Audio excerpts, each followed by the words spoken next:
Hello, Falcon fans. Welcome to another installment of BG Falcon Weekly. Ryan Vallon here with head coach Chris Bergeron. Thank you very much for sitting down. Thanks for having me, Ryan. So, quick recap of the weekend. You guys played Minnesota State, and you got the split. 4-1 loss, and then the 5-2 win the very next day. Quick, rapid-fire recap of the weekend. Probably a tale of two different games as far as we were concerned. From early on Friday, it didn't look like we were in a very competitive mood, and our opponent was. Ultimately, I think the game and the score took over to where it looked like from us from the beginning. And what I mean by that is it was 1-1 in middle of the second period or something like that, which I thought we were getting badly outplayed. And Eric Dopp had made some big saves to keep us into it at that point. And I found with this group, it's really difficult for us just to turn the light switch on and start playing better in the game. And Friday showed that. Special teams not good. But that was just a result of our lack of competitiveness, our lack of energy, and our opponent was very strong in both those areas. Saturday, I thought, was the exact opposite. I thought we were ready to engage in a battle from the start. We got ourselves a little bit of penalty problems in the first 10 minutes of the game, having to kill 6 minutes of those first 10. We were shorthanded. But our penalty kill was much better. Again, a result of our competitiveness and our willingness to compete. And I think we got the result we deserved. So obviously we'd like to have a lot more Saturdays like that, but we need to be more of a consistent team. There's just no doubt about that. And the focus this week is try to be that every day. So Fridays and Saturdays are just another day. We were happy about our guys being able to play the way we did Saturday night, but we don't want to have nights like we had Friday, whether it's against Minnesota State or anybody. We think those are controllable. We're not always going to play our best, but we can compete and we can be intense and we can win foot races and all those kind of things. And we say that we want to do that no matter what, where, when, who we're playing. And that's something we're still working towards. And going along with that, we had some more firsts over the weekend, especially on Saturday. Lucas Craggs got his first goals 1 and 2 of the season. Justin Wells picked up his very first collegiate point and an assist, and then Max Johnson got his very first goal. Starting with Lucas, Lucas has probably been our most consistent player, our best player from the day one of training camp till today.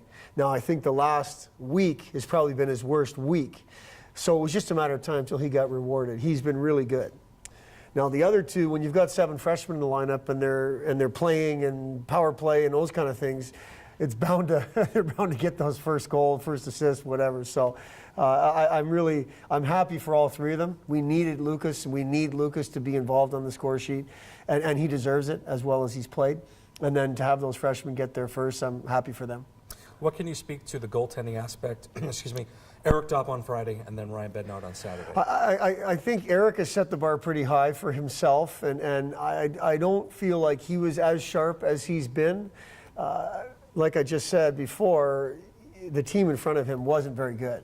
But I'm talking about just the way he smothered pucks, and I think pucks were hitting him and bouncing off and giving them second and third opportunities where normally those pucks get smothered and covered and whatever. I thought Bednard played really well.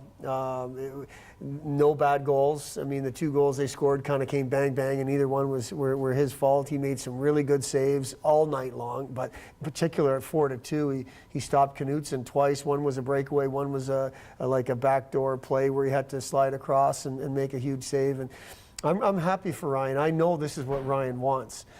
He wants to be a big-time goalie. He wants to get better at what he needs to get better at.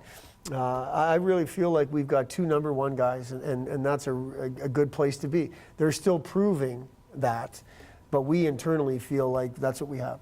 Moving on to the weekend that's coming up, you have Alaska Fairbanks, the Nanooks coming into town all the way from Alaska for games Friday and Saturday. What are you expecting from that?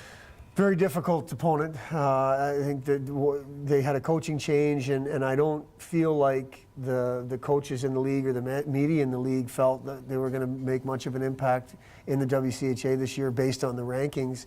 I know better. I mean, the coach they have is the assistant coach who's been there. He's recruited these kids. These kids play extremely hard. The travel doesn't seem to bother them because they do it so much.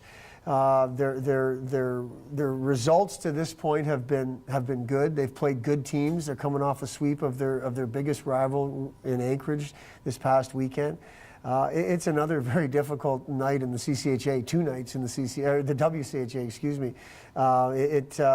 It always seems to be the same with Fairbanks. You better be ready.